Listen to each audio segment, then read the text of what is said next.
Hello, everybody. Welcome to Couch Critics, the show where Dave and I talk about all things entertainment, really. Sometimes we talk to writers, sometimes we talk to ourselves, sometimes it's TV, other times it's movies. Sometimes I just But talk to myself, sometimes it's just talking to ourselves because no one else will listen. Nobody I'm cares. co-host Josh, and alongside me, as always, It's me, Dave, buddy. How's it going? It's been a week or something, right? yeah, I don't know. it's been a little bit. We took a week off from recording, but we doubled up last week, so we won't have any missed episodes coming out. But yeah, every once in a while, there are things in our lives that are far more important than More podcasting. important than this, More we important close than every this. one of these episodes by saying this doesn't matter. It So yeah, doesn't. I It suppose doesn't. it's true. No, and I think that's really healthy that we recognize how little this Yeah. really matters in the great scheme of things. Yeah. I Read, know read I the am newspaper, I'm not that important. Yeah, exactly. And neither is But most of this conversation, but at the it same matters. time, though, humor and entertainment is highly important. You have to have those releases in life, and this is ours, so I love it. It's a little spot we can sit off to the side and watch the rest of the world go by. Yeah, precisely. I just want to Yeah. watch the world go by. With that being said, Dave, have you watched anything in the last couple weeks that just stood out for you? Actually, I've watched quite a few things, but I do want to mention something that it's a little off topic. But there was a show in the 80s. I'm a child of the 80s, and We I'd are. always heard about the show Square Pegs. Mhm. Now, I'd never seen it. I knew of it. I thought I had watched it, but I actually was on somewhere, and I watched like 5 episodes of it. The show is goofy. It is, but it's not, to be honest, terrible. It's very dated, extremely dated, but in the fact that it's not as cheesy as terrible. Like it I figured it'd be like Full House, Yeah, TGIF, terrible and that's cheesy. what I would have. That's what I would have assumed for sure. It's not. It's a little bit closer to Freaks and Geeks than I actually expected. I know. I was surprised too. Again, not good, but anyways, I think 1982, something Right. like that. And And it's then like, it's Sarah Jessica Parker and yeah, Helen Hunt. and I don't think I saw Helen Hunt. She might come in. Maybe it might not be Helen Hunt. I'm just trying to picture face. I don't really recognize most of the people in it, except for, which is why people just say Sarah Jessica Parker. I think she's the lead of it. But there's a girl in that who's her best friend, her nerdy best friend with braces or whatever it is. That they also made her wear a fat suit, which is terrible for a young girl's self-esteem to have to wear and to be recognized as this fat. They fake braces on her, all these things. Yeah. But if you were to look at her picture from that show, she looks, I thought for sure it was Jennifer Connelly. And I think from that, I'm looking at a picture right now, and I can totally see that. Yeah, I ended up putting a side by side picture up. I'll send to you, just so you can see two different. But anyways, of her and Jennifer Connelly around the same age, they look remarkably similar. And yet this poor girl, was put in a fat suit. Amy Linklater, not Linklater, whatever her name is. But anyways, just Linker. Yeah, I digress. I'll send you that picture, but it's I had never actually watched it, and I followed that silliness by watching. And this is 1990, but there was a TV show for Ferris Bueller's Day Off, which I didn't remember that, and I was at the right age for that to show up in 1990. Right. I don't know what I was doing. And I think the two we were watching Parker Lewis Can't Lose. Right, that's true. It's a way better show, and that Garrett Graham's in that one, so we have to watch Parker Lewis. So that was a requirement. Yeah. We didn't know it was a requirement yet, but Garrett Graham would become highly influential, an icon and a mascot. But Parker Lewis is far superior. I think Parker Lewis was because they couldn't get the rights to the Ferris Bueller thing, and they said, "What if we just make our own version?" We just do our own thing. Because he's got the nerdy best friend, he's the kind of the heartthrob. The foil is his principal. It's all the things that are, but you're right. I remember there being a Ferris Bueller TV show, but do you remember? I don't remember. You told me before we started recording about Jennifer Aniston. I did not remember that she was even in it. She plays the sister, his whatever her name is in the movie.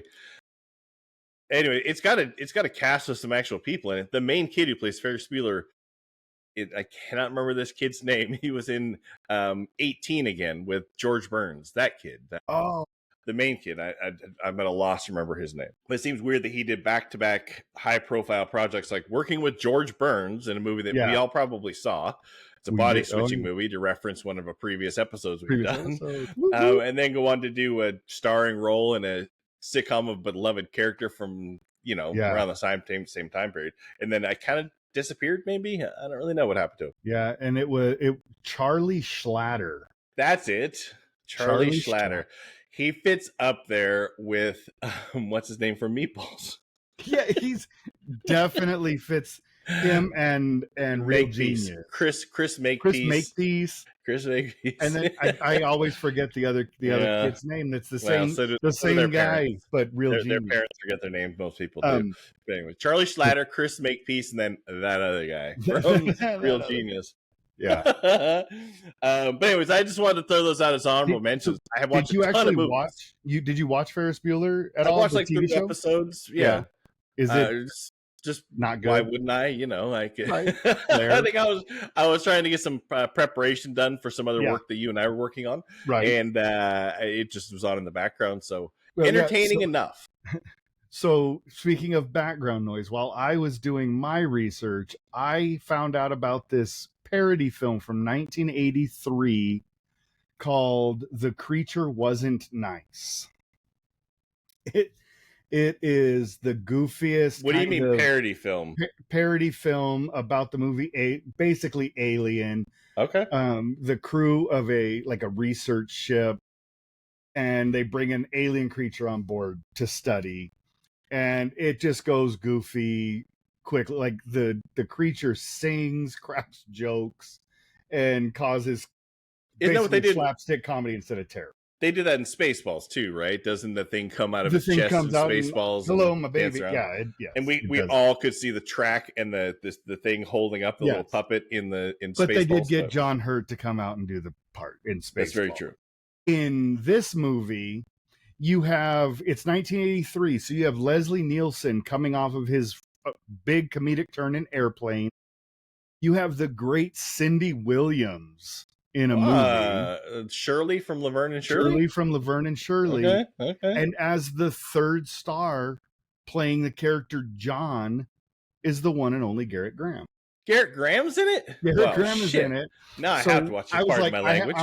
I'm doing research for an upcoming episode, this episode, but we'll get to that in a minute. And I'm like, I'm going to put something silly on in the background that I don't have to pay attention to. I found out about this movie a couple of weeks back, and I'm like, I'm finally going to watch it. And shout out to the morally questionable, as far as its legality, Internet Archive website. That's where I found this to stream it, because it is not available on it. I couldn't even find a VHS copy of this. There you go. Now it's going to be pulled, and they're going to be sued. But who knows? I doubt Bruce Kimmel, if you're out there, tell me how to get the rights to get it released properly. Right. He's the director. He's also in the movie, but no, it's Bruce Campbell's the director. Bruce Kimmel, not like Jimmy Kimmel's uncle, Bruce. Oh, yeah. I knew how Jimmy got his start. That's how he got it. Nepo baby. Now it is ridiculous. It is not good. It did get re-released at some point as Spaceship.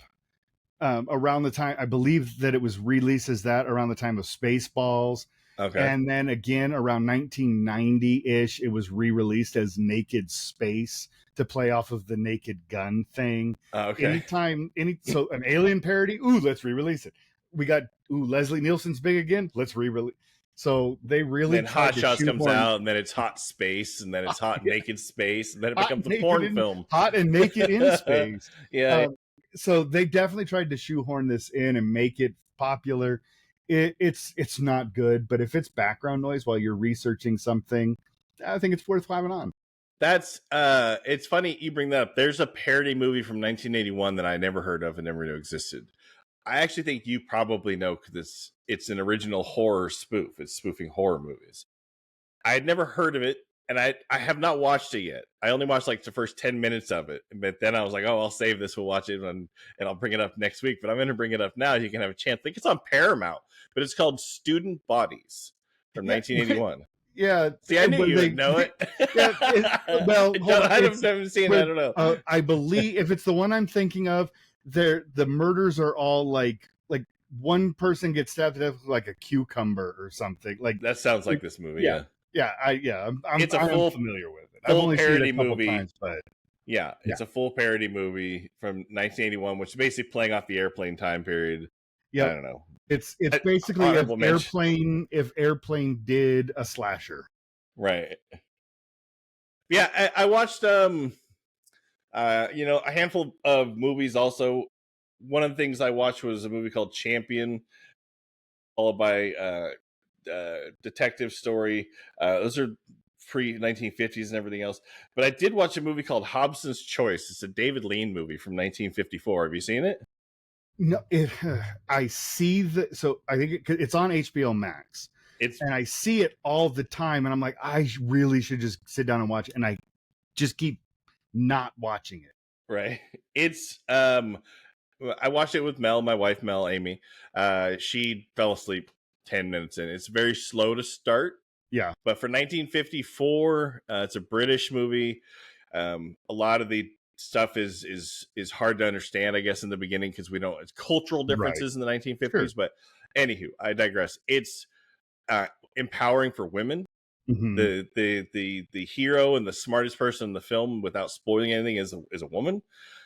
Unbeknownst to you in the beginning, but anyways, it's really good. I was insanely happy with it by the time it was over. It just took a long time to let myself invest into it. But anyways, that was one I just want to mention because we had previously discussed some women's agency and some things. It just keeps coming up on my if you liked this, so you should watch that. And it is really good. Always there. And it's Charles Laughton. And if anybody doesn't know Charles Laughton, he's brilliant. He played the Hunchback in the original Hunchback of Notre Dame. Yep. Not the silent from 25, but the 39, 36, whatever it is. Mid-30s. Yeah, he did King Henry VIII? Henry V? Henry V. Henry V. He also did one of the best versions of the Canterville Ghost. Yeah. And he, of course, only, as I tell my wife whenever she doesn't know who he is, I say he only directed one movie in his career. And she knows immediately because it's one of her favorite films and mine, Night of the Hunter, which is an absolutely astoundingly beautiful movie. So much so that my wife and I are getting a bunch of pictures to put all of our walls that are just basically screenshots from that movie that are each one's a painting. Yeah, it is an absolutely amazing movie. And Charles Laughton also did an Alfred Hitchcock movie, The Jamaica Inn. Oh yeah, I haven't seen that. Is it good? It's no. And it's actually it's not Hitchcock. Good. It's not good because Charles Laughton is totally overacting everywhere. Right. It's almost like maybe he didn't want to do the movie. Maybe. It's based on a Daphne du Maurier story. She also wrote the book Rachel that Hitchcock goes on and directs later. She's an amazing writer. This one just it doesn't really work. But anyways, I digress. Back to what else we've been watching. I breezed past them really quick, but I do want to go back to the two other movies in the 1950s, and I did a Kirk Douglas thing. Kirk Douglas did a movie called Champion, as I mentioned before, and a movie called Detective Story. Now, Detective Story is from 1950, I want to say, and it's absolutely phenomenal. The whole thing is I think a stage play, and it takes place just in a police precinct, and it's the detectives who are trying to solve crimes and everything else and dealing with the anyways, Kirk Douglas at his best, 1950. William Wyler, I think, directed it, he's a brilliant director. But it is so, it's almost like there's a movie called The Naked City from 1952, and The Naked City plays like you're watching real live police. Like it's for 1952, it's so far ahead of its time because the way they're talking to each other, the way the methods are going, the captain's talking to the people in Naked City. This is like that. where it feels like somebody wrote this basically just transcribing every single conversation, everything that was happening in a police precinct. It's insanely good, especially for the time period when it came out. So anyways, I wanted to throw back to those a little bit. Yeah. I finally watched a movie called Boomtown. That one sounds familiar. Charles Clark Gable, not Charles Grable. Clark Gable, Spencer Tracy, and Myrna Loy, I think. Okay. I always have trouble with some of those. I have it on VHS still. Do you? I think I do. It's really good. It's more fascinating to me because it's about the rise of the oil boom. The Boomtown is the people out there drilling oil wells and speculating on oil. Anderson based. It actually is. It's very much the same material, except for I think it's a little bit more good. They both I think they both got inspiration from was it Ulysses? I think is the name of the book. Yeah, that they got something like that. They both got and Paul Thomas Anderson was really influenced by Rockefeller and stuff. This does that too. Who because wasn't? They basically, it's all these speculators. The one thing about Boomtown, which is 1940, I think, but the one thing about Boomtown is that it gives you this real sense of what it was like in a town where oil was discovered, very much like gold, where then thousands of speculators would come out and try to gobble up oil field or like places that they could drill, but they needed a lot of money to drill for oil, and all that stuff would be bought on speculation and credit. And then really the people who were making the money were the people selling the drill parts and the derrick parts and the lumber. But anyways, I digress. It's fascinating because if you think of it just like a gold rush, everything you picture for a gold strike happening, and this is an oil strike, but it takes that, and then Spencer Tracy and Clark Gable, it's the highs and lows of these careers over like 30 or 40 years. It's very good. I'm a huge fan of everybody involved with it, so I just wanted to throw that one out there as an honorable mention.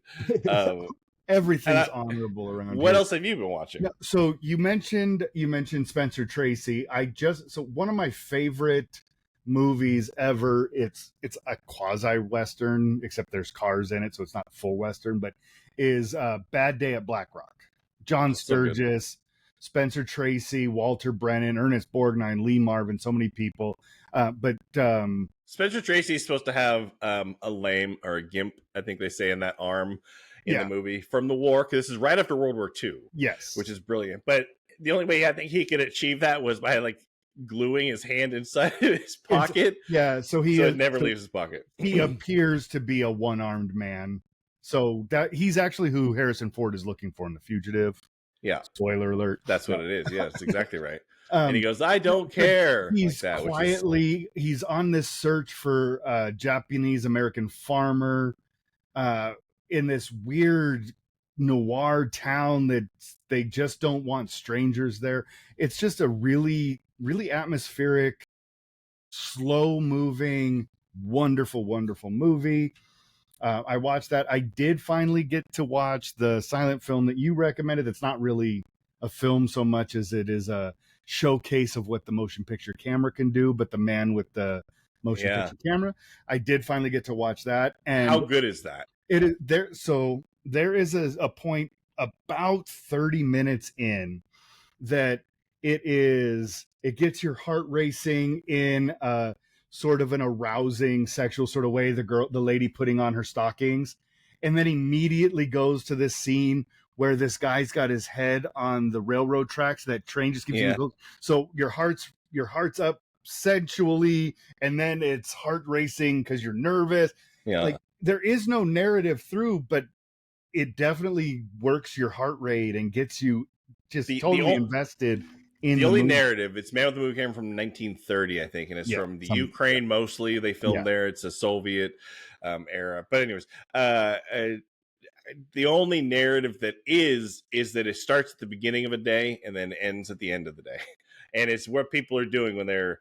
It's this sense of everybody rushing off to the factories, rushing off to work, and then all of a sudden at lunch, and then like that. But it's so good, isn't it? It's just a series of 30-second to a minute little vignette shots. If even. Some are fast. Some are super quick. Some they linger. Like the lady putting on her stockings lingers a little bit longer.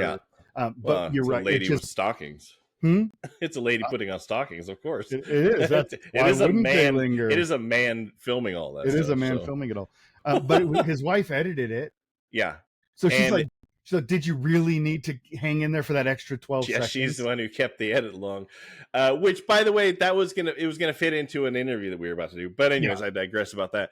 Yes. There was she doesn't get that much credit, but I think she's responsible for one of the like the editing alone in that Yes. thing. Could you imagine editing how Right. many thousands of Well, hours of footage that he yeah, and filmed? you actually mentioned there's a shot of her doing The editing editing. in the film, seeing Yeah. how she was doing a dissolve.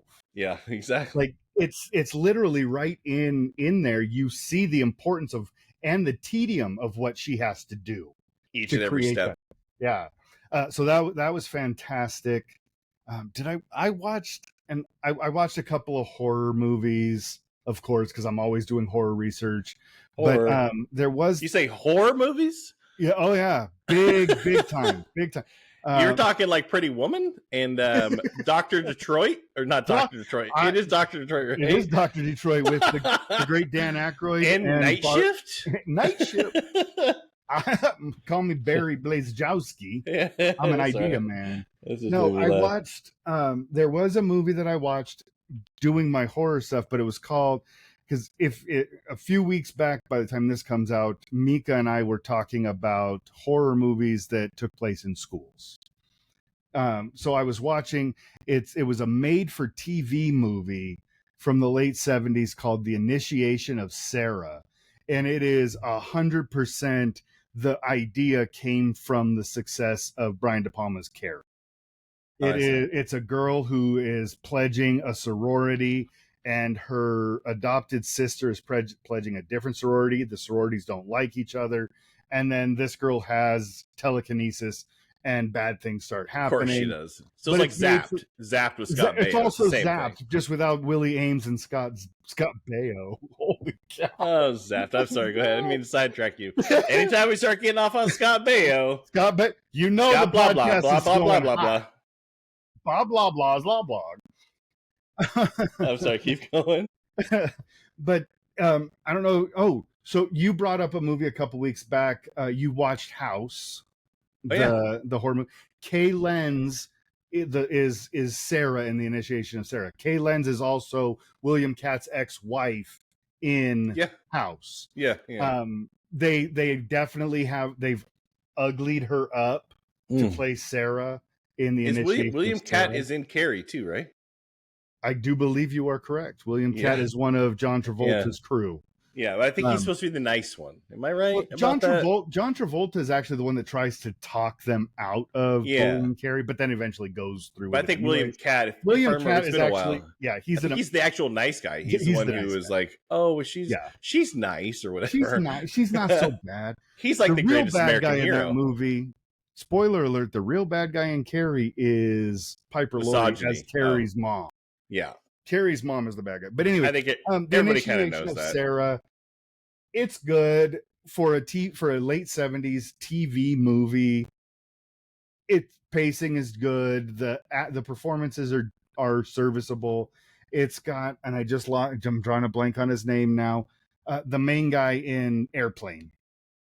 Oh, geez. What is his name?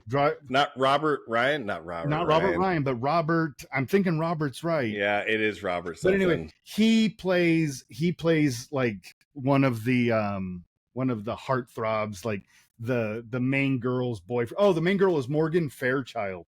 Okay. Super young Morgan Fairchild. I bet delicious looking. So, Initiation of Sarah. It's on Paramount Plus, I think, or Prime, one of those.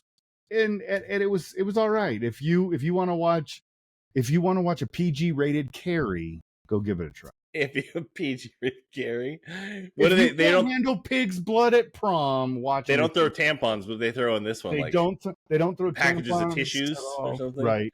Cotton swabs. And it has a sort of extended cameo by the great Shelley Winters as the house mom of the sorority that Sarah goes in. But all right. Enough said about it. A movie that really isn't that good. I also, by the way, I want to throw an honorable mention, and this honestly deserves a whole different show, but I watched the first 5 minutes, and we might have discussed this before. I know you and I have. I don't know if we've done it on here, but the movie Collision Course from, I want to say, 1986. This is Jay Leno trying to be an actor, and was never at work. Noriyuki, as we all know, Noriyuki is short for Pat, or Pat is Pat short for Morita. Noriyuki. Yeah. Noriyuki Ooh. Pat Morita. Yes. It's got the most amazing cover box cover I've ever seen in my life. It's amazing. It's just them back to back pointing at each other with guns or whatever. Yeah. They're both cops. One's from, I think, Tokyo, even though Pat Morita is whatever. But and then Jay Leno was a cop. Terrible acting on his part. He's all chin in this. I only mention it because I watched the first 5 minutes and I thought this would be an amazing thing to watch, and just do like a Mystery Science Theater 3000. Yeah. Why isn't somebody doing that on that movie? Because it's so amazingly bad.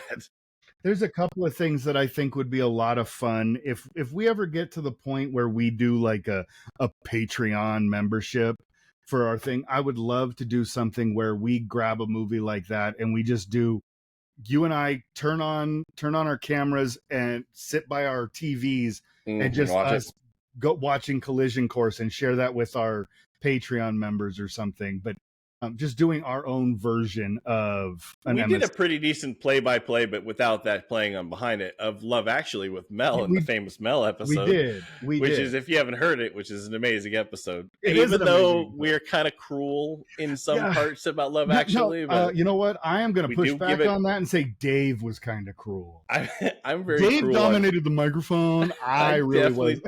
I was the William Cat of that episode. Yeah, I definitely didn't mean to. I disconnected our Bails's mics so that way only my voice could come through. Dave did talk more, but we were both less than kind to that movie. For reasons. But we did confirm, we did admit that it is understandable. It is easy to see why so many people do like that movie. But it's also easy to see why 90% of those are women. Yeah, and why they see past the major flaws we point out. Listen to the episode if you're curious. Yeah, it is a pretty good one. It's our very first episode with a guest. I think it went really well. I love that episode. Yeah, give it a even listen. Though it's mostly me. I apologize for that. And again, I've said it before. You know, the other thing is a couple of random things I watched. And I think you and I discussed it. We're huge fans of My Name is Earl. Yeah. And I saw an interview with Greg Garcia recently. Where I don't know why there's so much retreading of these shows from the early 2000s, but maybe it's just because now we're that next generation away. Every 21 years, they basically rehash old material. When we think back to the 80s, when we were growing up, there was always the Leave It to Beaver reunion. There was always the Brady Bunch reunion. We had those reunion shows. And I think we're the parents that grew up on those things. Yeah, so basically the two, because they're redoing Malcolm in the Middle's getting a reboot, King of the Hill. All these shows are just kind of... I'm sorry to sidetrack there. Malcolm in the Middle's reboot is 4 episodes. Yeah, I know. Just 4 episodes. I've been following King it of because the I've been Hill, watching it. But you were mentioning Scrubs is having a thing coming up. There's a handful of really important comedies that are now getting their reboots. I love them. Yeah. Scrubs is a whole different thing. We can discuss that because I think we'll disagree on something. But I do want to say I was listening to this interview with Greg Garcia. He's a television creator, did My Name is Earl, which if you haven't seen it, is an absolutely amazing show. 100%. Conceptually beautiful, all those things like that. But it only has about 4 bad episodes. Yeah. Earl's in a coma. There's a weaker season with a couple of bad episodes, but even those are worth watching. There's still so many are good. But the conditions, they left the 4th season, they only did 4 seasons, like 96 episodes, which is just short of syndication. But they left season 4 on a pretty big cliffhanger. And in these interviews now, he's talked about it. Jason Lee has talked about it. Ethan Suplee, they're doing interviews, which is very strange to me. Yeah, but he had an option. He knew how he wanted to end the show from the first episode. He told the executives, I know how I want to end this series. I have the whole thing figured out. Just whatever. And so he went to them at the end of, as he's putting the last of season 4 together, and he said, "You sure we're coming back?" And they said, "Absolutely. You guys are doing great. You're winning awards, whatever. People like it. You have a really good steady audience. You're definitely coming back. And he goes, "Are you sure? Because if not, I'm gonna attach these last 2 episodes arc or whatever for the end of the series." They guaranteed him. And then it was a power play between the production studio, I think Universal, and the network NBC, something akin to that, where all of a sudden the people making the production company was trying to charge too much to basically sell the episodes. And the network said, no. And then they just never responded, even though the production company went back to the NBC and said, okay, we'll take the original offer. Apparently they just ghosted them. They just never responded. So they show died because of a shitty power play. Yeah. And Greg Garcia knows it, and he's pretty vocal about it. But anyways, but the only reason I say all this is that I was fascinated by the ending that he intended.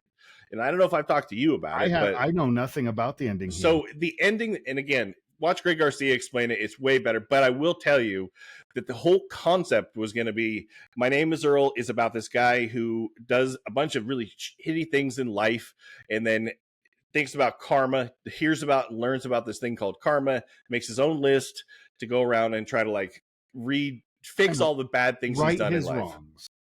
Correct all of the things he's done wrong, and to the people he's wronged. So he makes a list of everybody, like, I stole a bike from a kid in junior high, and then he will go find that kid and say, here's a bike or whatever. But anyways, and so the whole concept was going to be that he was going to get stuck for 2 episodes on a really terrible, he could not get an item off his list no matter what he did. He actually he kept accidentally adding bad things to his list when he's trying to cross this one thing off, but he's obsessively doing it like he does in each episode. He does. And so in doing that, it just keeps getting worse. And then somebody comes up to him and says, hey, I don't know if you remember me, my name's so-and-so. In high school, in junior high, I stole your bike. He goes, so here's a bike. And then all of a sudden the guy pulls out a little paper list and crosses something off that list. And then Earl goes, what is that? And he goes, well, it's my list. I did all these things wrong, and I'm going around trying to fix all of that. I'm trying to make good on the things I've done to people. And then Earl goes, I have a list. And then anyways, then it was going to spend half an episode or an episode with Earl tracing from that guy where this guy's like, I learned it from somebody else who had a list and came to me. And he was going to go back through in a pay it forward kind of fashion and find out that it all started with somebody that Earl had originally righted or wrong with. Yeah. And at that point, Earl was going to take his list and throw it away and say, I've done way more good than I could have ever done bad because I have this network of people I hear that are doing better things. What an amazing ending. That's a great ending. That would have been if the network wasn't being dicks about it. Right.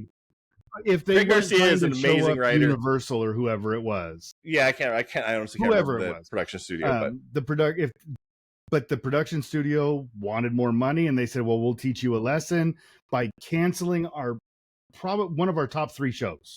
But just ghosting it. That's what Greg Garcia said. He said that the production, they were just not responding to any requests. Said, come on, can we have a meeting? They just would not respond to him. So it's even worse than that. It's not even, so he was telling the crew 3 days before they were supposed to go back to work or whatever. Yeah. I don't know if we're going to go back to work. I do remember, I never knew the story of how it was going to end, but I remember hearing Jason Lee talking about it, because he hated the mustache. Jason Lee hated the mustache. So as soon as filming wrapped, he shaved it and it would be gone for the entire summer. And then he knew that it took him X amount of time to grow it back. I hate it too, by the way. I hate mustaches. So he had started growing it back, and it was almost back to full when he got the call saying, it's dead in the water. And because he tells the story, because it's all about, because he hated that stupid mustache. Yeah, he would only have it on because he had to. He would have it for the course of filming and immediately shaved it. When that show first started, I think it was originally, I remember seeing an interview where he said it was his idea. Because the mustache was because he went to Garcia and said, I look really stupid like a porn star if I put a mustache on. We should have the character do that. And then he was stuck doing it for each of those years and being for miserable 4 years. With it. Yeah. But you turn out something that amazing. And it's a great show. A slight step down in quality is the next series he did was Raising Hope. Still great, but not quite to that level. Guest Book is another step down, but still good. He's made consistently. Sprung had a lot of potential, but I think because it was a IMDb original or Freevee Yeah, original or whatever, I it was think when it they, kind of I think it was right, pandemic era. it And was it well, was something that popped up on one of those networks, and I wasn't familiar with the idea of having to watch commercials, yeah. but it was Freevee or something like that. I can't remember. Which Freevee is now is owned by Amazon now. So That's anyway, why they try to force you there for yeah, everything you search for, and especially if you yes. look for "Eat My Dust." Can't Um, find you look for Eat My Dust and it sends you down a spiral to hell before did you'll ever did find you it. watch Raising Hope? Yeah. Oh yeah. And the only reason I say that was in the interview I saw, they showed a clip of a scene from that show, Raising Hope, where Yeah. I don't know the main actor, I can't remember his Lucas name. Neff. He's like in his front yard, and these people are standing there like he's filming a TV show. I don't know, but there's a bunch of executives in suits, and he goes, "Are one of you from NBC?" And this That, guy raises his hand, he kicks him in the yeah, in the that's nuts, and that's the reason the is guy because who my name plays is Bert Earl. the guy who plays Bert the dad. There's an episode where they go to Hollywood or whatever, and he meets the NBC and And kicks kicks him. him in the That's for nuts. my name is Earl, which is a Yeah, great which little throwaway joke. in the interview I saw with Greg Garcia, where he talks about all this, they Yeah, end it with that, which is phenomenal. that's a Because great joke. Yeah. what better way to cap the whole thing off? The only thing of Greg Garcia's that I haven't seen was that his first show, that Yes Dear. I I remember it being on. I remember the people in it because obviously Mike O'Malley is in it, and I like Mike O'Malley a lot. He's hilarious, but I don't remember ever actually watching it. So here's my thought on this. I think it was a CBS show, right?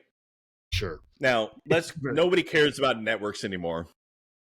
They don't matter. But and I know this is a very big generalization. Somebody will probably be pissed off, but I always thought that there was a hierarchy of how I felt about the four networks in general. Fox was going to turn out garbage, but also some gems: Arrested Development, Simpsons, whatever.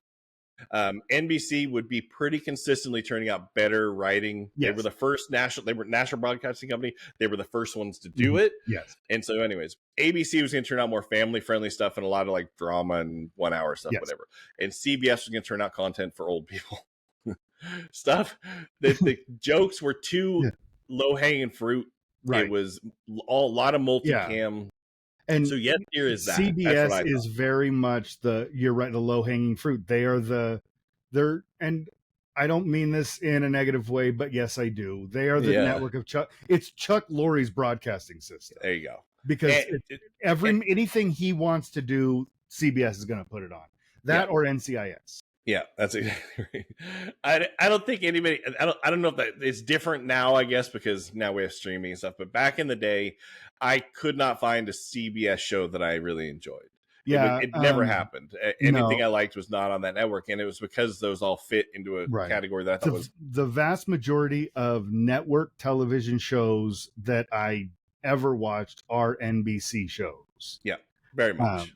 And every so often a gem that would be on Fox. Yeah, and Fox was 90% utter garbage, and then they'll hit a home run.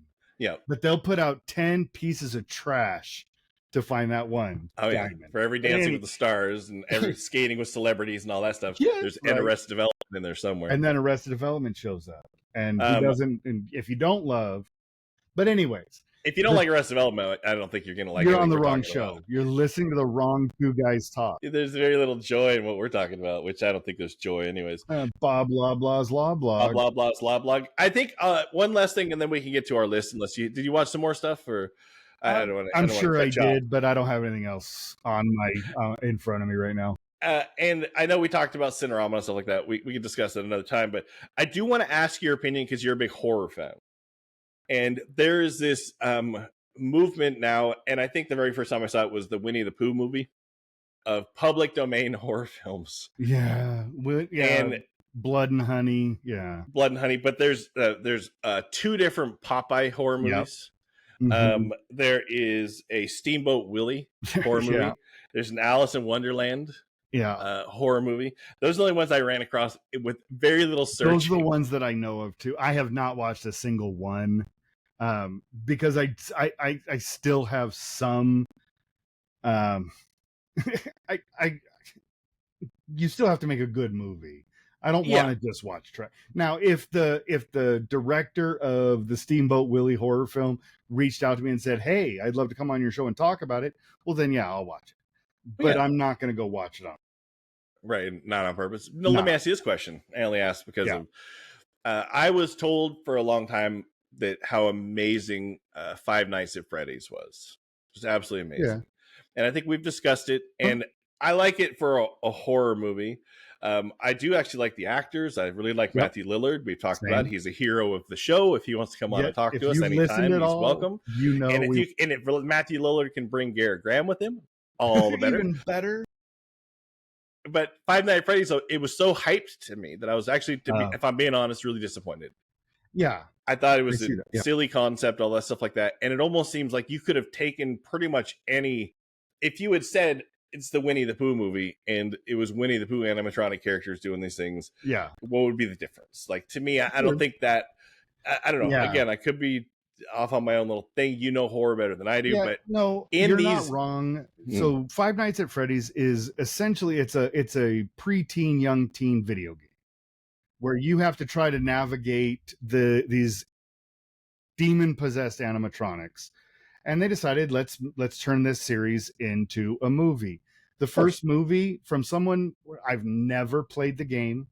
As a teacher, I am around students of the right age to have played the game, so they tried to fill me in on the lore. So I had some vague understanding of what's going on, and I watched it. And again, I thought Matthew Lillard was suitably creepy. Josh Hutcherson is fine as the single dad, but overall, it was a kind of boring movie. It wasn't anything special. It didn't bring anything to the table. I can't remember what I rated it, but I would have probably given it like a 2.5 or a 3 out of 5. It's a middle range movie. There's nothing really to get mad about, but there's nothing special. And that's what I mean when I say that fitting in these public domain, it almost doesn't matter. Like, because it is 100. Like, this is the type of movie that should be nostalgic for you and I because of being kids of the 80s. It's 100% a haunted Chuck E. Cheese. Yeah. And we all remember Chuck E. Cheese. We know what that's about, the animatronic musical bear or mouse, not a bear. Right. But I went into it hoping for that. Now, with that being said, a few weeks back, Mika and I on Wednesday Night Frights did watch a bunch of trailers, including Five Nights at Freddy's sequel, and it looks extremely dark, way darker than the first one. So I'm actually kind of hopeful that the sequel actually picks up some of that quote unquote demon lore about.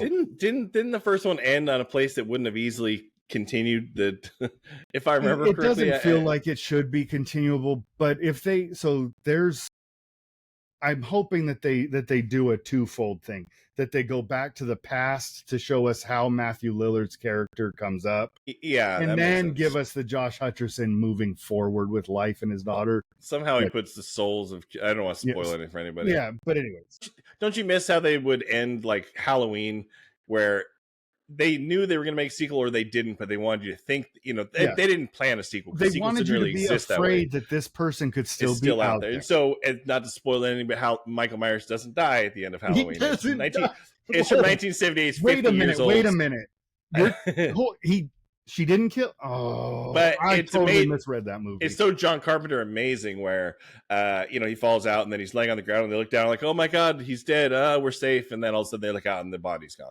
Yeah, that's amazing. That's all they need to do. That's it. Like Simple. They used to end on this very deliberate, maybe, and that was how, like, I don't know, Friday the 13th did that in the early ones, especially. But then they have to, like, as the series goes on, they have to actually start killing the bad guy in some fashion, so we can feel satisfied as an audience that this isn't just the same thing. But anyways, I don't really do that anymore. They seem like they're trying to be definitive with the end scene of these movies, and then when they make a sequel, to me, it seems like they're breaking their own rules, right? No, and I think the only time that it's actually made any sense, the bringing back the dead or creating a sequel, is that Friday the 13th, because the first one we find out, it's spoiler alert, Pamela Voorhees is the killer. Mom is the killer the whole time, but at the end, Why is this the first I'm hearing of this? You see Jason jump out of the water into the boat to pull the girl in. So it allows us to have a new villain going forward. And it's what Scream does so well. Anybody can put on the ghost face mask and pick that up. Freddy can always be in your dreams. Hey, did you tell me, by the way, that the Wayans are doing another Scary Movie? Yeah, the Wayans, they're getting the franchise signed on back for Scary Movie 6. Oh, that's awesome. They did such a good job with those first two. Regina Hall, and not Regina King. I swear to God, and I know it's not racist because they're just the same names, similar names. King and Hall, 4 letters. Regina Hall and what's her face? Both amazing actresses. You know, what's the other girl from the first one? The main girl. Yeah, not Shannon Elizabeth. Anna Faris. Anna Faris, and Anna Faris is back. By the way, I saw this little trivia bit that Anna Faris did not want to be an actress. Really? She was going to Europe to do some science thing or whatever she was going to do after. And then somebody convinced her to go do an audition that she did. She did not want it. And then she got Scary Movie and et cetera, et cetera. And the rest is history. And look at her now. Now she was in the amazing reboot, call back to a past episode, Overboard. A movie that never should have gotten a reboot. Oh my God, yeah. Overboard. What a terrible, terrible movie. Yeah. That should not have been made. That should not have worked. Movies and it didn't work. It didn't work. Yeah. It did not work. So, all right. That's our preamble, everyone. Now to get to the topic of the show. I mean, I have a lot to say about our original topic. I don't know how much we should maybe split it in two or just run long. And I don't want to take away your thunder by taking all of your amazing thoughts on. Let's just go for it. So we had talked last time about first films. Specifically, you and I have a very similar habit. Yes, which is we love film so much that especially a first watch of a movie is sacred.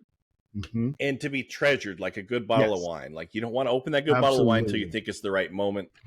And once you open it, you can never open it again. The right side dish, the right company. Yeah. And everything, atmosphere, everything has to be time, all those things. And so you want to do it at the right possible moment. And then sometimes we savor it for too long. And something like Blood Simple. Anyway, so we have these movies that we just hold off on for many, many years. Eventually we get down, we sit down and watch it. It's from filmmakers we love. But the funny thing is, if we catch these first films when they're released, naturally, it's a whole different. Yes. I think it's actually better if the follow-up. Now, we had an interview with Boaz Yakin recently, and his whole point, I think, was he was talking about what's her name? Who did the Eternals? Oh, Chloe Zhao. Chloe Zhao, yeah.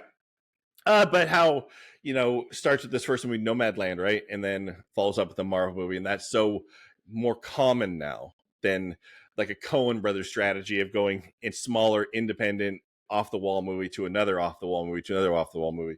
That doesn't happen anymore. But if you watch them organically, you watch like Clerks, then you go to watch, because I saw Clerks in the theater and then I see Mallrats. And so Mallrats seemed like a departure, and it was. It was. But I was still okay with it. I still got it. And then all the rest of them. But if I went back and watched Clerks and hadn't seen it before, I wonder how I would feel about. Does that make sense? Like I revere it because I saw it in the theater. Yeah, if you came to Clerks after you saw Dogma, would you have liked it the same? That's a great point because after Harvey Weinstein allowed me to watch Dogma, that piece of shit. Jesus. Fuck that guy. I'm so Sorry glad about my language. Dogma is now back in Kevin Smith's hands. He's doing a roadshow thing with it. So knock on wood, it should be available to purchase or watch streaming before too long. But as far as first films, but as far as first films go, you're right. 99 times out of 100, I want to savor it because I love that director. Yeah. Unless you watched it and it was the first introduction. So I grew up as a child just using somebody who I would not put on this list because I don't revere George Lucas like some people do. but I watched THX 1138 I've never seen much it. later in life, and Yeah. but if you watch THX 1138 and you are unable to separate yourself from a world that does contain Star Wars, if that's all you can think about when you're watching it, it is going to be a terrible movie. But if you can separate from that and you can watch THX 1138 as though Star Wars has never been made, Right. that doesn't exist in the world, then Robert Duvall and his acting is really good, and the movie has so much more weight. Um, but his follow-up, American Graffiti, is a far superior movie. So by watching these things, unless you can and I know that you do the same thing. That's what we talk about atmosphere and timing and mood. Is I have to get myself in the right headspace to pretend that nothing else exists and only the reality of this movie. Follow And the that's easier director's said than narrative. done. Yeah. It's very hard. So there are two movies that I didn't put on my list because I have not seen them. And you mentioned one, Blood Simple. Mm-hmm. I have not found that perfect moment. And one that you have seen, and we both absolutely love, Darren Aronofsky, but I've never watched Pi. But I also know that I have to get into the mindset to watch Pi. My absolute favorite directors, like the Yeah. people who I revere, Mhm. there's a lot of them, mind you, but I Yeah. love Darren Aronofsky a Mhm. lot. And Yes. there's some, even his 100%. bad movies, I there's an can't wait to emotional see his newest resonance. movie, Yeah. Caught Stealing. It seems so like a departure for So him, but off I'm from excited for everything else. that. That's why I want to see it, I because it keep is saying so it looks different. like a Guy Ritchie movie, but It does look like a Guy it looks Ritchie just like he movie. was influenced. But anyways, I digress. But Darren Aronofsky and Danny Boyle. Yeah. And again, this is a great example of that. I have not seen Shallow Grave. Shallow Grave. I already know how it ends, which is very Sad. disappointing. Yeah. It sucks, but I'm still excited to watch it. And I've seen every other Danny Boyle movie. Yep. I'm a huge fan. Yes. Darren Aronofsky, I've seen every one of his movies. I cry at least half of them for some reason. He hits me in the gut. No. But I did see Pi. And I in ugly high school. cry at Darren Aronofsky movies. Me too. I ugly cry. Like The Whale had me just 100%. filthy. And even the ones like I've mentioned for Black Swan, things like that, they hit me every time. But and Requiem for a Dream, that winter scene. Oh God, thinking about her on the train. I have never seen it a second time. Still to this day, I can still close my eyes and picture the breakdown of Ellen Burstyn. I can close my eyes and watch the spiral of Jennifer Connelly. I can see it. It burned into my head, and I've still only seen it once. Anybody with a mom watching Ellen Burstyn who isn't moved. God. Oh my God. But you know, that was the reason, because I used to suggest that movie to people, Requiem for a Dream, and I realized it's not for everybody. But that was the reason I created this notion of telling people it's the movie I think everybody should see once, yes, but nobody needs to see it twice. Right. Absolutely. There are a handful. Larry Clark's Kids is the same. Yep.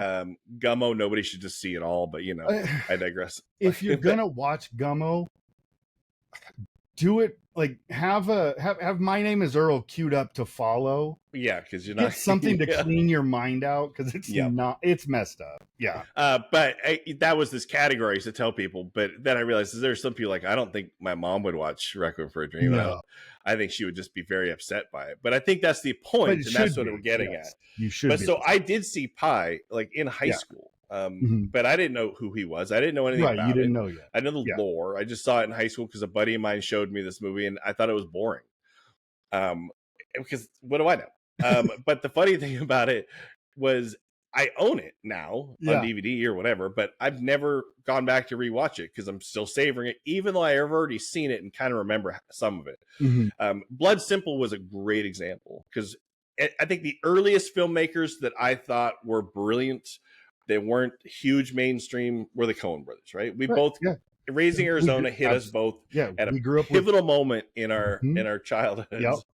It was appealing to us, and it holds up over time. Their stories grew with us, because, like, just using comedies, Raising Arizona, Fargo, right before Hudsucker Proxy, Fargo, Oh Brother, Where Art Thou? Their comedy grew up and got more adult and got more focused as we grew up and got more focused. A Serious Man. Yeah. Like they did some amazing. It was more autobiographical towards like That they were one, yeah. essentially they're like, It let's just start becomes talking about they it. Yeah. started looking inward big time.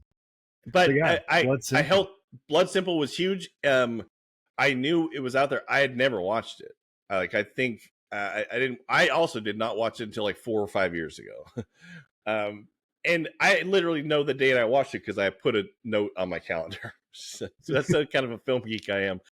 But every time I thought about starting it, or I even started it sometimes, I would be like, no, this isn't the right time. Or my wife would be coming home. Like, I don't want her to come home and mess this moment up or whatever, or it'd be too light outside or whatever. And so I finally sat down and watched it. But I held this movie knowing for so long that I should have watched it. And I love the Coen brothers for at least 20 years. For 20 years, I intended on watching this movie and never got around to it. Because once I watched it once, you can't really watch it again. You can't put it back great. in the can. It 100% holds up. If you didn't know anything of the Coen brothers, if they didn't make anything else, this would be a pretty great movie. It's very small comparatively, but so was some of the other ones. Raising Arizona is technically really small. It's just very clever. It is. You know. Well, so that Miller's Crossing, Barton Fink. These are all very small, small town dark movies. Arrow, which every one of the Coen brothers movies being made in a different state. Yeah. And every single one being made in a different time period where there's no two things that are in the same time. Right. Is the most brilliant notion. There's no overlap of anything. Yeah. Because they could just say something like, well, let's do something. We haven't done anything in Kansas. And so then they would just write a story that would be geared towards Kansas in the 1930s. And I love that they chose to do Fargo, which is in North Dakota, but put it in Wisconsin. Yeah. But anyways, it's phenomenal. Great. Yeah. Absolute filmmakers that I held off on. I still do that. But then there are things that I watch the first of, and then it ruins the rest of their material. Which only example of this that I can think of off the top of my head is Super Troopers. Super Troopers was their first real movie. I think they did. They had Slam and Salmon before that. But I don't even consider that a real movie. But I don't think they do either. But anyways, I watched Super Troopers, and then I love it. It's brilliant. It's funny. It's insanely quotable. It's something I will quote today, even though it's been 20-something years. But every other movie, even ones like Beer Fest that I think have redeeming qualities are pretty good. Every other movie pales in comparison. Yes. But if it was the reverse, and I watched Beer Fest and liked it, and then went back to Super Troopers, would I like it more? How would you feel about it? Yeah. So that's one where it's the opposite, where I watched their first film first, and those exist as well. Totally ruined everything to come out. Right. But then again, you have Tarantino. Like Tarantino has and we talk about that a lot. Tarantino has never made a bad movie. His worst movie is better than most people's filmographies. His worst movie would be a highlight of 99% of the filmmakers out there. Would probably be his part of Death Proof. Yeah, Death Proof. His part of the Grindhouse movie. Even just the stuff he was loosely associated with, like True Romance or Natural Born Killers. True Romance, stuff that he wrote. His part of Four Rooms. Yeah. Like, I do like his part. I like his part's my favorite part of the movie. Yeah. Even though the other one, the Witches one, has a lot of topless women with boobies, and which is Robert phenomenal, Rodriguez in an objectifying way. And Robert Rodriguez does his part of Four Rooms is basically a short version of what would become Spy Kids. Yeah, and it's the basis for Troublemaker Studios, right? Yeah, isn't that? Yeah, exactly. There's a lot going on, and then so that is somebody whose first film El Mariachi I didn't see first. I actually saw it after. So I saw Desperado, Spy Kids, and then I watched. I think it was when the Johnny Depp one, Once Upon a Time in Mexico. In Mexico, yeah. That was coming out that I finally went back and watched El Mariachi. I think I had already read the book. Yeah. About the making of it, him doing medical testing and all that. Yeah. So I had all of this knowledge and I went back, but it actually holds up. The way that it's done, the simple, small story that it tells, even though you know the story by watching Desperado, because it's Evil Dead 2 when you're watching. That's the same kind of idea. But that's a great first film that, aside from maybe Desperado and Sin City, he's never really lived up to again for me. Yeah, I agree with that. I think he could, I but think he outside has a of though it's those three, Spy Kids is fine. I don't want to take anything away from that, but it's not El Mariachi, it's not Desperado, it's not Sin City. what's the one with the wishing rock that he did? I can't remember. He did another kids movie with they I know find he a did stone Shark that Boy and Lava Girl. yeah. Basically, they're all cartoons. They all Yes. became cartoons, which is the same reason I like Avatar because it's watching an adult cartoon. Yeah. There's nothing in it. Like they're filming entirely in a green studio. But Robert Rodriguez is has all this potential, and I don't know. The funny thing is, years ago when I was intended on figuring out how to make my own film, like because we're came out of the 1990s when you could actually think you could grab a camera and start filming something. And I would tell people that, and then like 6 people gave me that book. Like every birthday, I would get another copy. Yeah. I think I still have 2 or 3 copies in there, but it's a super good book. Yes. It's fascinating what you would go through. Great. It's not Ken Kesey's experience doing drug testing and stuff like that, but it's it's no One Flew Over the Cuckoo's. Yeah, but it's good. It's a fascinating story of how you get from one place to another. I will feel bad if I don't mention this. He also did From Dusk Till Dawn, which I absolutely love. The Faculty, which I also love. He had a 4-movie run before he kind of fell off. And he fell off, and I don't want to say he fell off. He decided to make movies that his kids would watch. What was the one with the wishing rock? It's called Shorts. Shorts, that's what it was. Yeah. I had my wife watch it. It's not good. It's a cartoon, but it's fun. Yeah. I get it. I'm okay with the kids. Here, let me ask you this question. I'm sorry to interrupt you. No, you're good. If you're intent on making, let's call it a PG-13 or a PG movie that the family can sit down and watch. Yeah. And so you make Shark Boy and Lava Girl, which I think also parents are bored by. Yeah. But yes. I digress. But if somebody like Danny Boyle can make Millions, which is a brilliant family-friendly movie coming from the guy who made Train Spotting, for Christ's sake. Yes. Making a movie that is beautiful and funny and sweet.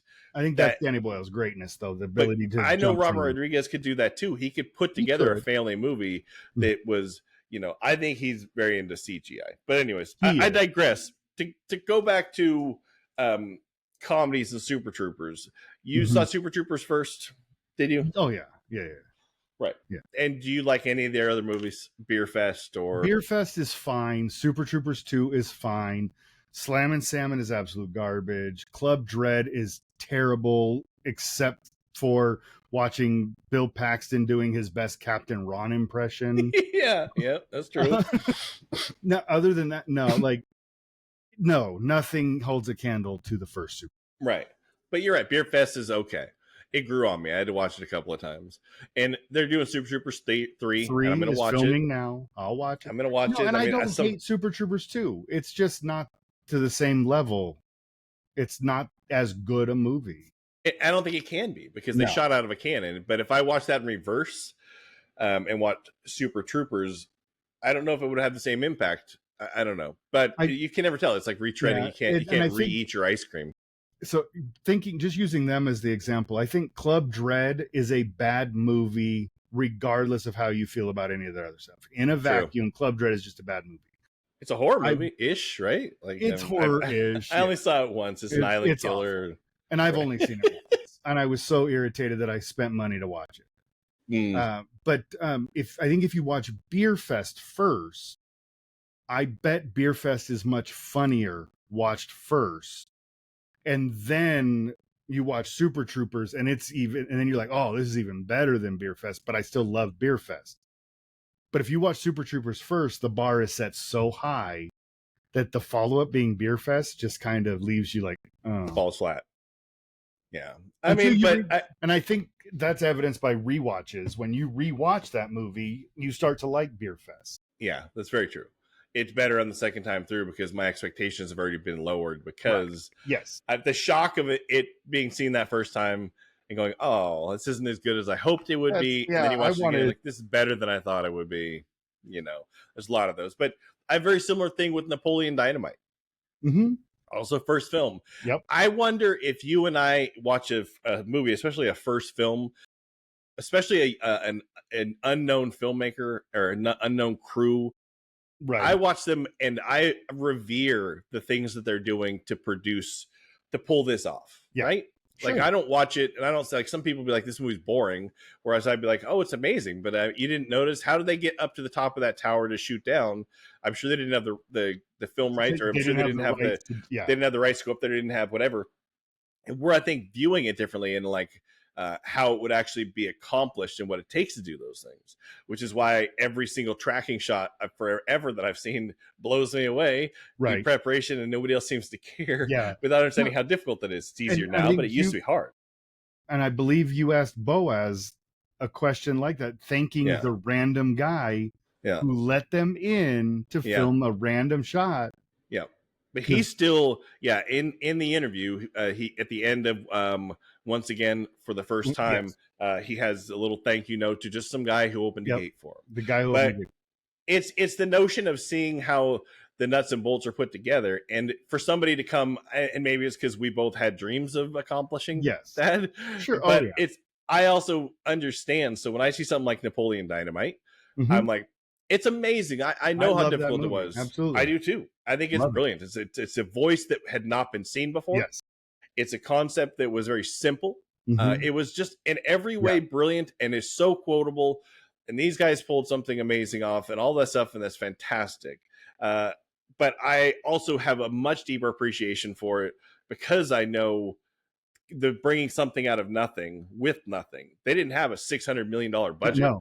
They didn't have a $2 million budget. No, you right. They know? were given, I think they were, after the movie was done, they were given, I want to say $200,000 to go rework the ending. And Yeah, that's what the white horse coming in yeah, yeah, for La Fonda.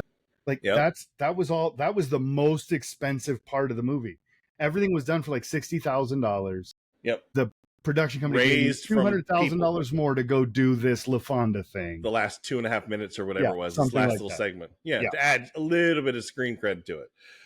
But that's also like Clerks. We grew up on Clerks, Yeah. where I got the thing of Mhm. Clerks. I said, oh, this Oh yeah. is great and brilliant because Because of what it is. Yeah. it's so simple, Yeah, we and didn't have to have the shots of them playing roller hockey on the roof.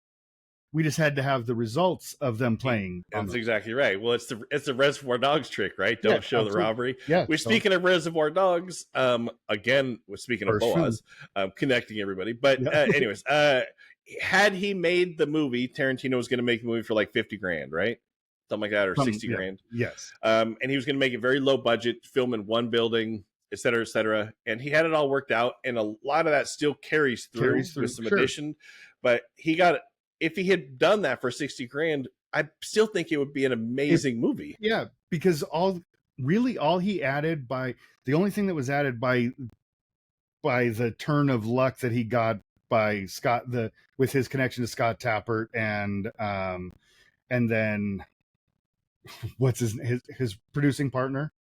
Lawrence Bender, Bender. Scott Spiegel, Scott Spiegel to Lawrence Bender, and Lawrence Bender getting rest in peace, Scott Spiegel. Right? Oh, Didn't rest he in just peace, pass? just passed. Mm. Yep. Lawrence Bender, and then the movie gets to Harvey Keitel. That's where but all that we get extra is the level of actors that appear in the movie and the talk around the table at the diner. Everything else Yeah. is pretty much what he had already. As far as scenes, but still the film quality, like he had definitely had because it is expensive to shoot on film. 35 millimeter instead of 16. Yeah. And developing is so expensive. Yeah. Than any color and correcting and all Right. those things. Anything post-production, that stuff is where all that money goes. But if So he was able to do that. But I bet if he still just took that nugget from his original concept, without those scenes and I think you can, and I think there's proof to that. If you go onto YouTube and you search my best friend's birthday, there are some scenes out there. There are some scenes out there, and you can see that and I think that's even 8 millimeter. I don't even think it was 16. And you can see his ability with a camera was already We need to find Love Birds in Bondage. That's his first movie, right? The Yeah, one that he swears to God is gone forever and it's never gone will be forever and seen. can't exist. Everybody thinks he burned it up. He probably He did. probably did. He probably did. I would have burned our first stuff too if we actually ever made If anything. it ever All those actually short got films, you'd successfully see done. like a lot less of them than I have in my closet right now. But anyways, I bring up Napoleon Dynamite because I think there's that element of that is. But then there, just one last mention on this is that there's some people who are so destined for Yeah. brilliance. There's something Mhm. like Steven Spielberg doing Duel. Right. So, Which- and there's a second. My God. I actually have a note written down about this exact thing. So, Duel, I actually don't necessarily count that as his first film because it was a TV movie. Ah, come on. His first theatrical movie, equally great though, Goldie Hawn, Sugarland William Express. Atherton, The Sugarland Express. Yeah, even a much bigger production. But To you're think, right. if you, by the way, if anybody's That's curious, nitpicking. That's nitpicking. yeah, but either one. But I'm going to say Yes. Duel because it's brilliant. Duel Absolutely is brilliant, great and it's on a small budget. It's essentially comparatively, just Dennis Weaver for 90 minutes in a car, in a car. building tension, the way he shoots Yes. it, the way he's everything is so well timed that it works. But speaking of Sugarland Express, if anybody's curious, because it's a huge production. Yes. For this guy who's what, 21, 22, very, but Steven, very young. but Steven very- Spielberg still looked like a 16 or 15-year-old kid at the time. But if you see still pictures, Mhm. this basically looks like a little kid Yeah. directing 1,000 extras. Yeah. I don't think either he didn't have an AD or he didn't know how to use an AD, so he's he handling didn't extras, know. he's handling everybody. Right. But and in front of William Atherton and Goldie Hawn and all these, some of the suits are there. Yeah. Like this guy who looks like a teenager, Looks like a little and kid. everybody is captivated by everything Right. he's saying, listening Yeah. to hanging on every Hanging word. on every word. It shows you're destined to Yes. be the person that you are. Do you know Right. what I mean? Yeah. And he always looked like a kid. You get the same Right. thing in Jaws, but No, and I think that's why I count Duel. And I think we show, and we both mostly agree on this, like Quentin Tarantino, maybe Darren Aronofsky, favorite directors. Steven Spielberg is the greatest director Yeah, of our life. 100%. Yeah. He was able to do something that Tarantino never wanted to do. I don't think Darren Aronofsky ever wanted to do. He wanted to, but Steven Spielberg was able to make art, but palatable to the masses.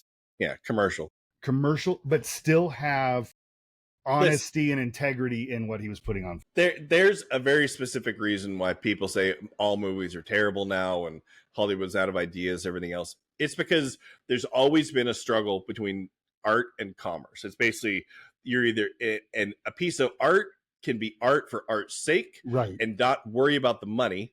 Mm-hmm. But then if it doesn't make money, then they don't have the money to make the art. Yep. And again, it's so expensive. To our Boaz Yakin interview, because he goes into a lot of really great insight on that. And unlike us two hanger-ons, dumbass white guys hanging off the side of this whole thing, he actually is in the industry. He is in the middle of it and in the trenches, self-financing movies, even though he's made movies like Remember the Titans and helped write some movies like Now You See Me and all these beautiful, fantastic films and stuff like that. But he still understands that he would rather make art than commerce, but he likes them both. This is the guy who wrote The Punisher in 1989, right? But still made Aviva or something else. Absolutely fantastically beautiful movies. I think he illustrates the kind of what Ben Affleck says in Jay and Silent Bob Strike Back. Yeah, you got to do you do one for them and one for me. One for them. You do the safe movie for the studios, make a lot of money, then you got the money to go do the artsy picture that may go out on a ledge. But this is where the whole system gets really messy. It does. Especially currently, is because the movies cost so much money that you can't even have an art thing coming out of nowhere or some smaller. They don't make the money they need, which is unfortunate. So you end up just regurgitating Marvel movie after Marvel movie. I mean, I don't know if you hear, but I think Fantastic Four had not been doing well. It's been out for a couple of months now. I mean, I think they put a lot of nuts and bolts into that, and I don't think it's going to work out for them. No, And I think there's two reasons for that, or three reasons. Pedro Pascal There's is too two. everywhere. He's Jack Blacked himself. Pedro Pascal is everywhere. I'm hoping that we are finally getting to the point where we're sick of the comic book movie, that we want the tentpole movie to start dying. And third, the Fantastic Four has been done and redone so many times in the last 15 or 20 years alone, right, that it's got the stink of failure on it from the jump. I think it could be an amazing movie. It's just it's all about the script. I don't think time. they don't care about the script, but I know they're not going away because they have a whole plan for the DC universe. They do. And James Gunn's going to run with that. By the way, James Gunn, I saw an interview before I go back to the Steven Spielberg thing, where he was talking about making Superman, stuff like that. And I guess somewhere on the internet, there's all these discussions, which we both know of. I don't say nerd culture, but I mean, we're part of that, I guess. But let's say comic book nerd culture. And he said in the interview, it doesn't matter how bad politics are, how much fighting there seems to be out in the real world. If you want to see people really argue, go online and see what people say if Superman should be wearing shorts or not. Because he had to figure out, like they had to, when he made the new Superman, it was going to have him in shorts. Like they traditionally would have him in like kind of like a short boxer, like, you know, that would be on the outside of his pants to hide his bulge, to hide his super package, his super package. You know, if you want to know what it's like, ask Wonder Woman. Yeah, exactly. But and so I think they had gone, and the arguments that festered and people calling each other the worst things, like that is so indicative of the time we're in. But anyways, it's funny to hear him talk about it and the different comments and stuff that people have said. But I say all of that. I'm sorry to dominate, but no. 1 second. But you're making a great point when you step back and look at the reason. I don't think we're going to get a lot of these first films anymore. No. These movies that we're talking about, we're not going to be able to get them because they're not the ones that are going to get made. How are we ever going to sell overseas? Yeah. How are we ever going to get a Tim Burton-esque Pee-wee's Big Adventure type of movie again? Yeah. Because no one's going to take a chance on that. No, with the amount of money and Spike Lee doing She's Gotta Have It. Who's going to take a chance on that? And that's movies that have to be getting done. I mean, it's the reverse. It's not a guy juggling 3 girlfriends. It's a girl juggling 3 boyfriends. Like he went like way out there. We're not going to get those. You and I mentioned, we talked SLC Punk, but also at the same time, Slacker. Richard Linklater. Slacker is a very important movie because it is. I've never seen Slacker. But we talk about it. We do. I'm very familiar. I'm saving it. We both grew up tangentially to the skateboard culture, the punk rock culture. Neither one of us. They were my people. I hung out with them. Neither one of us had a mohawk. Neither one of us rode a skateboard. Yeah. But we wore Jinko jeans and had. No, we were the straight-looking kids off to the side of this group. You know, we hung out with the same people. We were the ones they would ask to go they would say, go buy the beer. Yeah. Because we looked like we weren't the punk kids outside, you know? Yes. But anyways, keep going. It's Slacker, you know, I have never seen it. I'm very familiar. It's one of those movies I'm saving. Yeah. Because Richard Linklater is brilliant. I'm actually attempting to plan. It's hard to balance schedules, but I want to do a rewatch with my youngest daughter, who is a huge Dazed and Confused and SLC Punk fan. She found those two on her own. She starts talking to me about them. We're watching Slacker then. We got to. She's talking. She comes to me. Have you ever seen Suburbia? Yeah. So, yeah, it's a great movie. My youngest daughter is one of us. She just can't talk publicly yet. We're going to work on it. We'll get her on here. We need to get her on for a short segment. She needs a little 5-minute segment to give us her thoughts on any one movie. We'll start with that. Just to talk great about my daughter, Danica, my youngest daughter. Danica, come on the show. She found a way to convince my wife, who does not love Quentin Tarantino. He's a little too harsh for her. She convinced her to sit down and watch Once Upon a Time in Hollywood. Wow. By telling her what the movie was about, not who made it. Right. And by the time she got halfway into it, she was stuck. She was already invested. She couldn't turn away at that point. Yeah. Yeah. So I love my daughter. I've got a long list of movies that we could talk about. Throw a couple out there really quick, One and we'll that wrap up. the most important one, there's two. There's the most important one, and then my one off that I wanted to talk about. The most important one recently that I came to naturally was Greta Gerwig's Lady Bird. Oh, yeah. Lady Bird So is good. an absolutely wonderful movie. As a father of daughters, yeah, it spoke to my life, my family. Watching how Saoirse Ronan and Laurie Metcalf, their dynamic. I watched my daughters and their mother have this weird dynamic. So that one's super, super important, and it's the most recent one where a director has followed it up with successful, really good movies afterwards. I don't know that hopefully some new movies that we've seen will end up on this list, and then the one that I wanted to bring up, because it is a first movie and you actually kind of spoiled it just through natural conversation.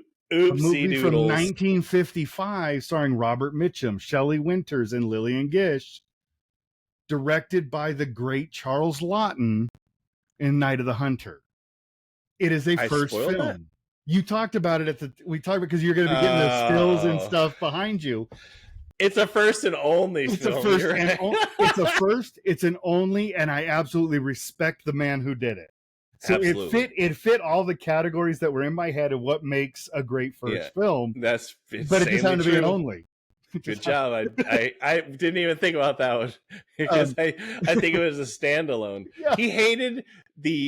He loved making the movie and he had the vision, but he hated the experience of dealing with studio executives so much that he never tried to make another one. It didn't help that initially the movie was a bomb. It did not. Oh yeah, it was not a success. It was not understood. It is now lauded as an amazing film, and it is beautifully shot. The black and white cinematography, the performance of Robert Mitchum as this crazy preacher is. If I was to tell somebody to watch it now, for the most part, unless it's a film geek, I think everybody should watch it. Yes. I would make sure they understand going in, like, it might seem a little overacted. It might seem a little, I don't want to say garish or cartoonish, but there are elements of it that seem like you're watching a stage play, that they're overperforming, all these things like that. But that's all by design.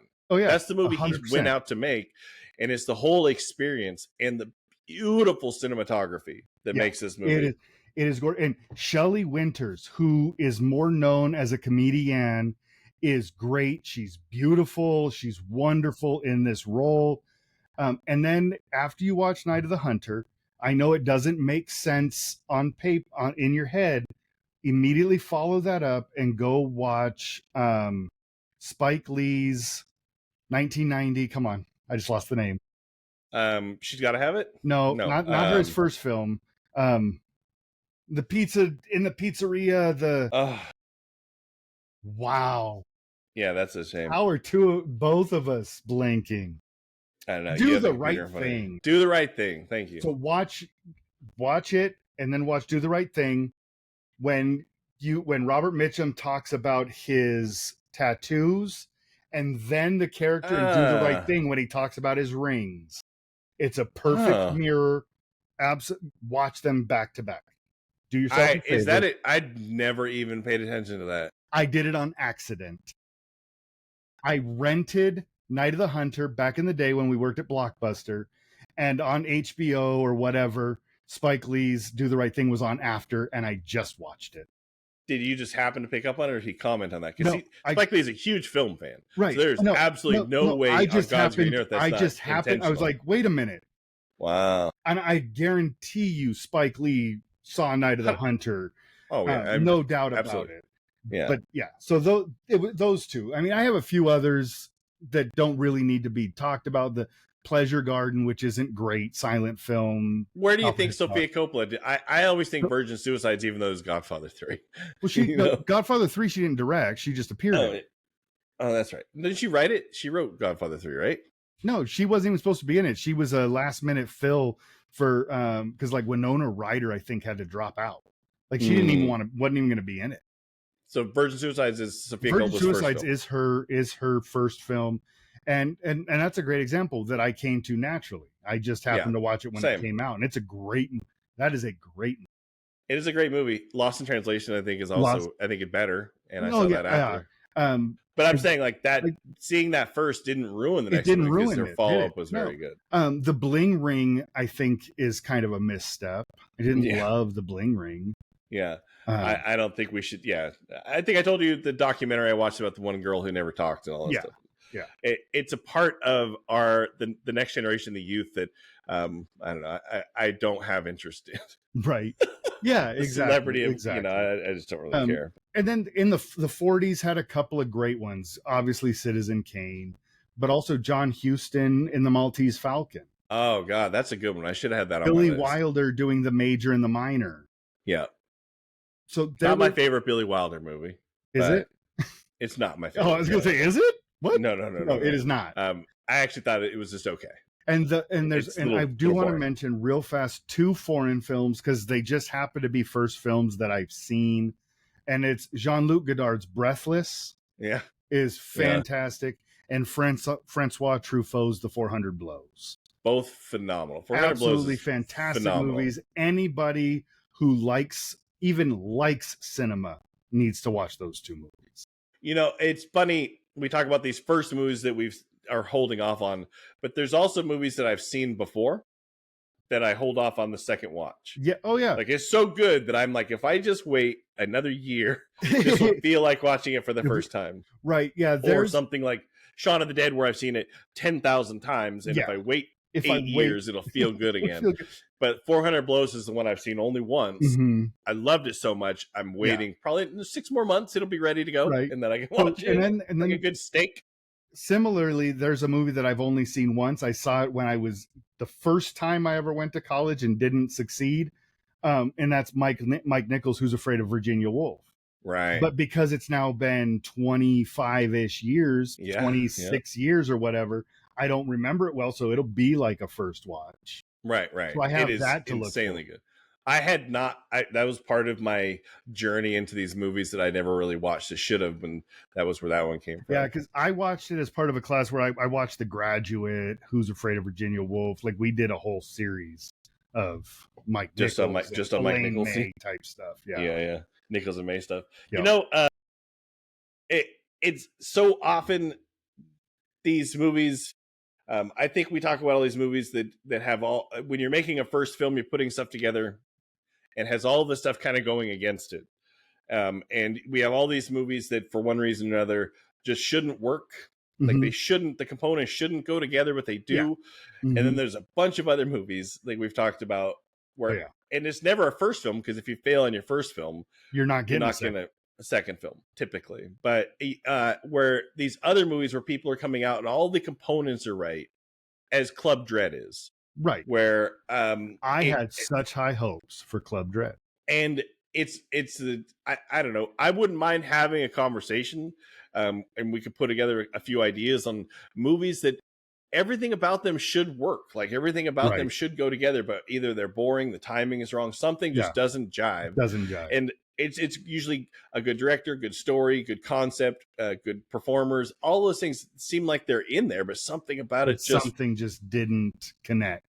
That I would think that would be something we could talk about maybe next show. I don't know because I have a bunch of thoughts. I actually have one that popped right into my head right off the bat that I'd spoil it. What do you got? George Lucas's Radioland Murders. Oh yeah, when it was announced, when it first released, I remember seeing the trailer, the number of people that are in it, the idea of the story, everything that was going on, absolutely should have worked. It is one steaming pile of crap. Yeah, but it should have been great. The one that pops in my mind, that is definitely one worth discussing. And I've only seen it once, and I don't know if I would watch it again. But no, I've only seen it once. I saw it once from Blockbuster Video when I was a kid. But like I watched. The reason this came to my mind for one thing is I watched Extract the other day, which is a Mike Judge movie, and I'm a huge Mike Judge fan. Yeah. Now, I wouldn't say this is a bad movie. Extract is good. It's not anywhere in the mind of the other stuff he's done, but that's one of those movies in all my mind. All the components were there to make a really great movie, but I don't think he actually got it. But yours is way better than mine.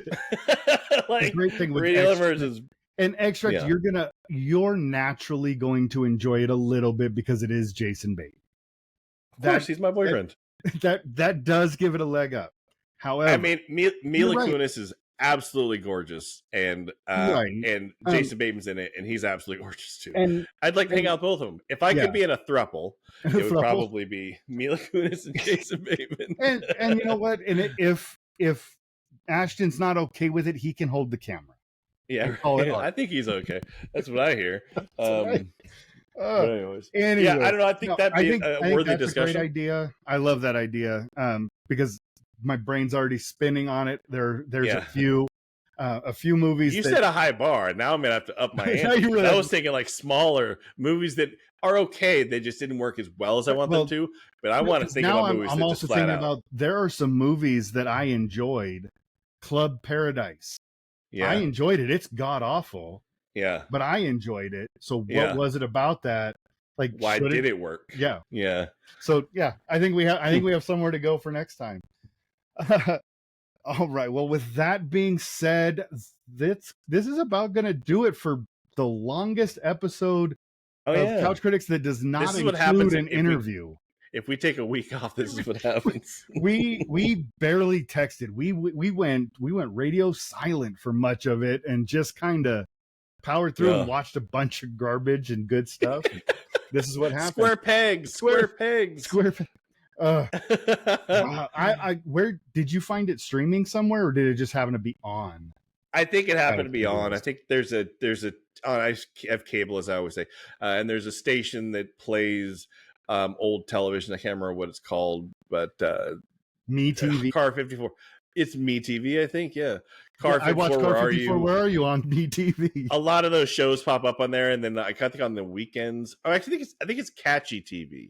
I can't remember. But so, whatever it is, I will throw out that I did, thanks to Tubi, I did watch the terrible 80s Don Adams sitcom called Check It Out. Takes place in a little grocery Don store. Adams, Get Smart Don Adams. It's god awful. Check it out. It's on Tubi. Anyways, thank you so much for hanging out with us as we went through a bunch of stuff we've been watching and thinking about, and a few movies that are first for direct. So we mentioned Dave and I are not fans. That we're Dave not and I fans have a of difficult time. That's why this podcast is so hard to do, because we hate movies. Fans. We hate everything. No, Dave and I both have a difficult time finding that perfect moment to watch a first film that we didn't see naturally through the course of life. I want to know from you listeners, do you find something similar when you find out you love Brian De Palma, you're a huge Scarface fan, you watched Blow, you watched The Thief, not The Thief, that's Michael Mann, but you watched Carrie. Oh, God, that's a good one. Have you watched Murder a la Mode, his first film? I haven't. I have to find the right time. So tell me, do you struggle with that? Or do you just not care and you'll watch anything the moment you have it in your hand? Or you just don't watch anything that's older than 5 years ago? Well, some people are like, if that's you, you are not listening to the end of this podcast. You turned it off a long time ago. We started talking about silent movies and movies from the 1950s at the beginning. We start off crazy. That being said, thank you so much for listening. Make sure to follow us wherever you get podcasts. If you search Real Talk, Couch Critics will come up. Real Talk comes up. Grim Edition, Horror Edition, all of them. Check us out on the socials. Blue Sky, Threads, Instagram, YouTube, TikTok, all at Real Talk. You can email us, therealtalk@gmail.com, or you can check out our brand new website at realtalkpod.net. It's REEL, like a film reel, realtalkpod.net. And as always, thank you so much for taking your time. We are the Couch Critics, the place where two grown men talk passionately about things that absolutely do not affect our lives.